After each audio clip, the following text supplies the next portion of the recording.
You know, you would never know this watching Fox News. In fact, you wouldn't know a lot of things watching Fox News. And I want you to understand something again. I am relentless because it is true. Fox News is the greatest source of disinformation and the manipulation of reality that I have ever seen, bar none. There is nothing like it whatsoever. It is not, I don't even recognize it. So if that is your source of information, consider the source. Not everything they're saying is wrong. Not everything that Wikipedia says is wrong. But do you trust it? I don't. That being said, President Trump coming up, by the way, last night was just an incredible show of patriotism and the like, because there's different levels to understand. There are the MAGA supporters who love him no matter what. I think I'm a MAGA supporter, but I don't love him no matter what. So far I do, but I'm not a part of a club. I didn't get the decoder ring. I'm not a member of the fan club. I'm an American. He works for me. And so far, I wouldn't have it any other way. There are people, obviously, who hate him. Can't do anything. TDS crowd, what are you going to do? Who cares?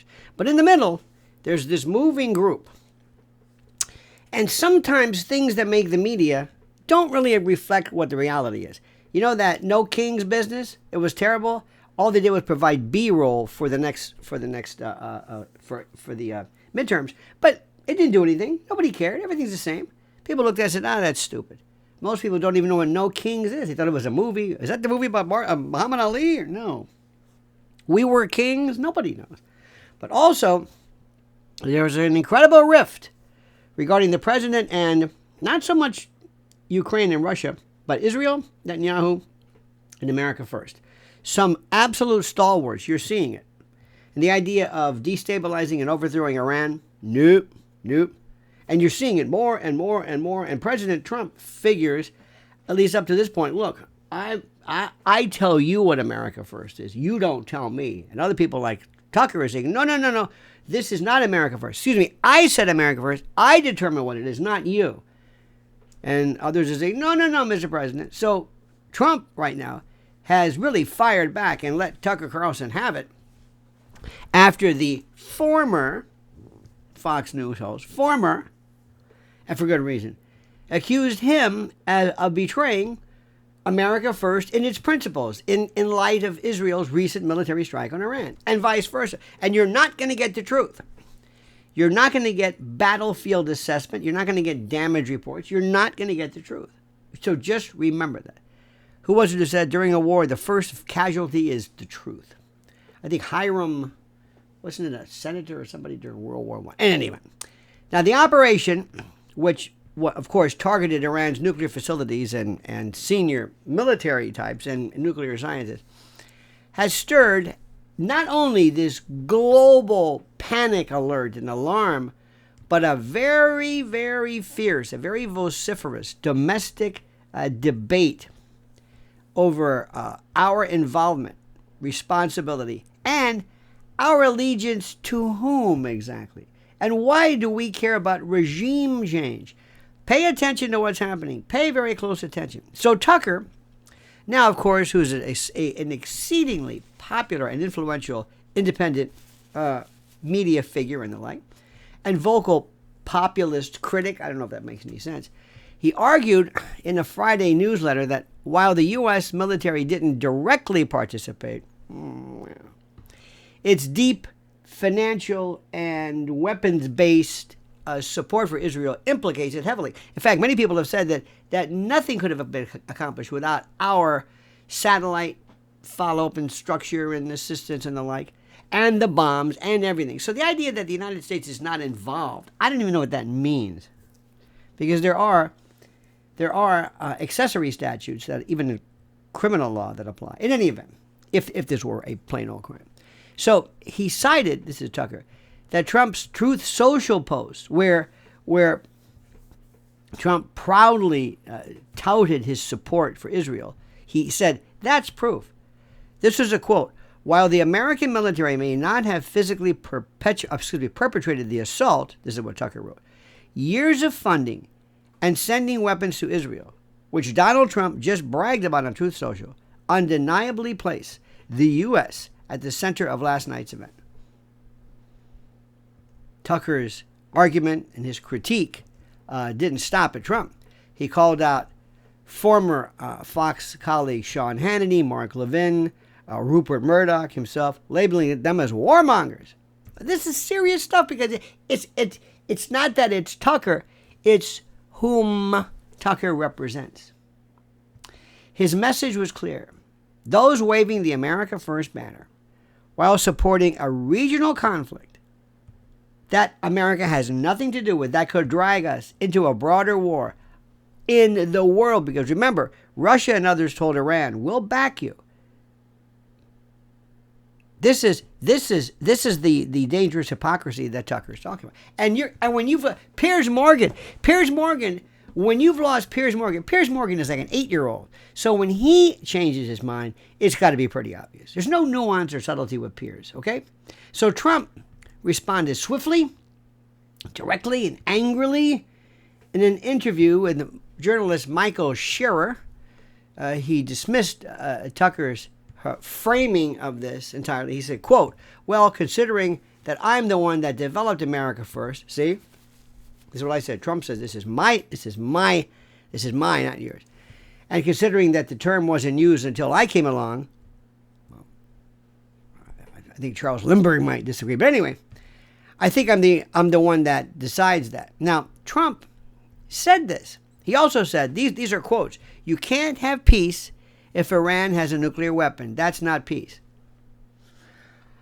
Okay, well, I'll give you that one. Okay, we can't have peace. Well, they don't have a nuclear weapon, and we don't have peace. And anyway, let's just give him that one. Let's arguendo, give him that one.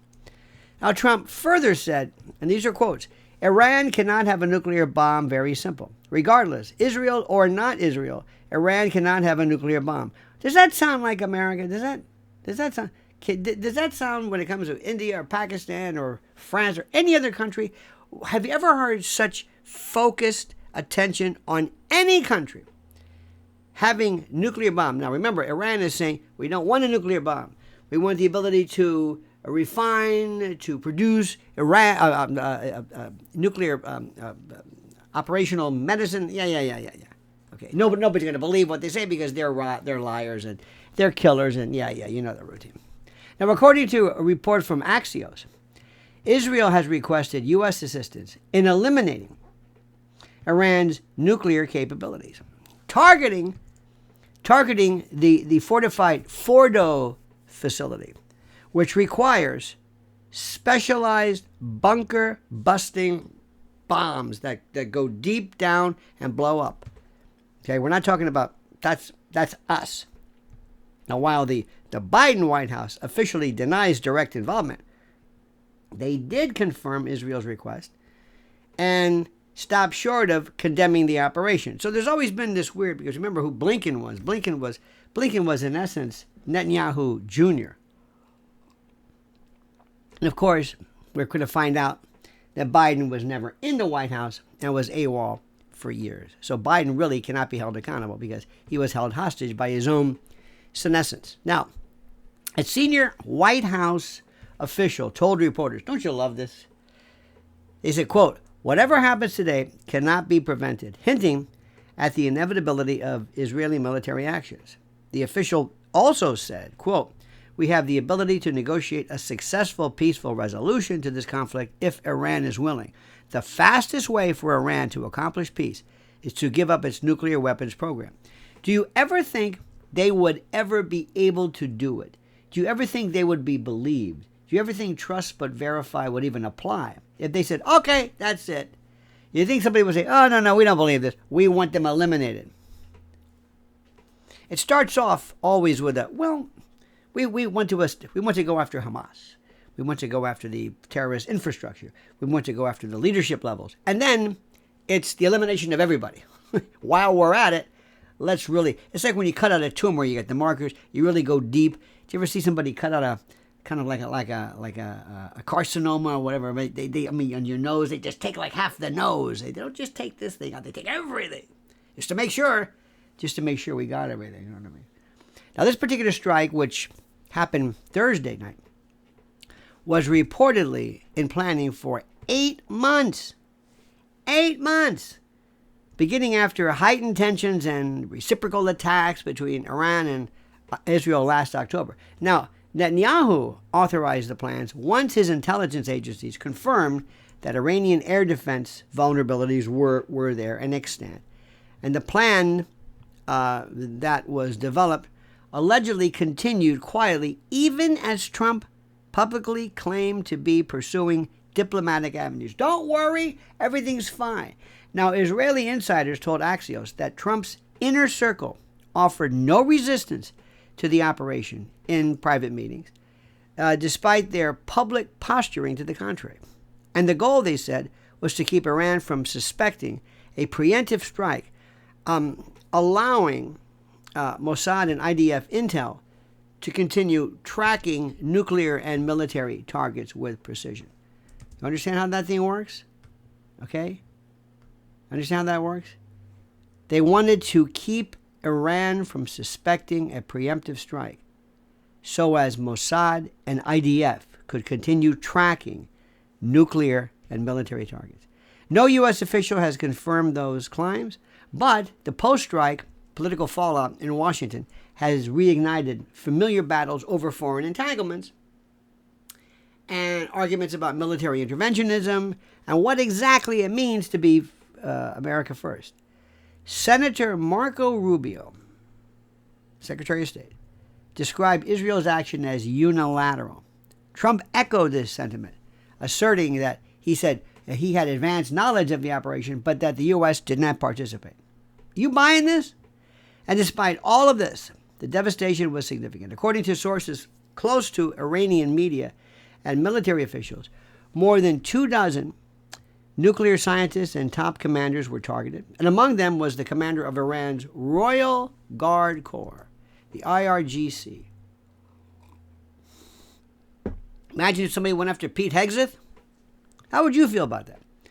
The strikes utilized secret forward operating positions inside Iran, suggesting a level always of planning and sophistication not seen in previous regional engagements.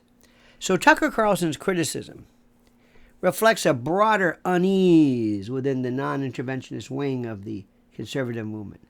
Those who view Donald Trump's kind of alignment, with Israel and the military goals as something very serious, a potential betrayal of the base that values restraint over entanglement. Tucker's message was not about policy per se, but principle. That America first means putting U.S. interests above foreign conflicts, no matter how strong the alliance. Trump's defenders, Fox News and others, argue the opposite. They see the denial of nuclear weapons to Iran as not only a national security imperative, but a moral one. A nuclear Iran, they argue, poses a direct threat, not just to Israel, but to U.S. forces and allies throughout the region. In this view, they say, supporting Israel's operation aligns completely and totally and fully with America First doctrine. What is clear is that the line between diplomacy and force is increasingly blurred. The modern battlefield today includes digital diplomacy, covert operations, proxy engagements, all of which complicates the traditional definitions of war. And with Israel conducting strikes deep into Iran's territory, while U.S. intel and military, operations and infrastructure remain silent and remain a silent partner, the question of responsibility becomes murky. So as this conflict escalates, Trump's position will likely define the coming the advancing foreign policy debates in the 2024 race and beyond. Look, this is critical. If he is to carry the America First torch, if you first define what America First means, but he needs to clearly articulate how strategic military support aligns with restraint, and what does it have to do with sovereignty? And Tucker Carlson, once a staunch Trump ally, now has emerged as a sharp, independent voice, willing to call out what he sees as severe intellectual and philosophical contradictions in the MAGA worldview. And whether that criticism reshapes the movement or redefines it, I don't know. Or whether it polarizes it. These are serious movements. But one thing is certain. The battle over what America First truly means is far from over. So that's what this is about. So you're going to be seeing Piers Morgan. Remember, Piers Morgan, he's a child. When Piers Morgan understands something, when Piers Morgan's against Israel, when Piers Morgan, that's it. That's it. So what do you think? We will be watching this closely. I thank you so much for watching. Please like this video. Subscribe to the channel. 80% of the people who listen to us don't subscribe. I don't understand. And hit that little bell so you're notified of live streams and new videos. And whatever you do, I say, and answer the questions I hear. Whatever I say, please do me a favor, dear friends, to answer. Answer always, always, always, always. And comment as you see fit.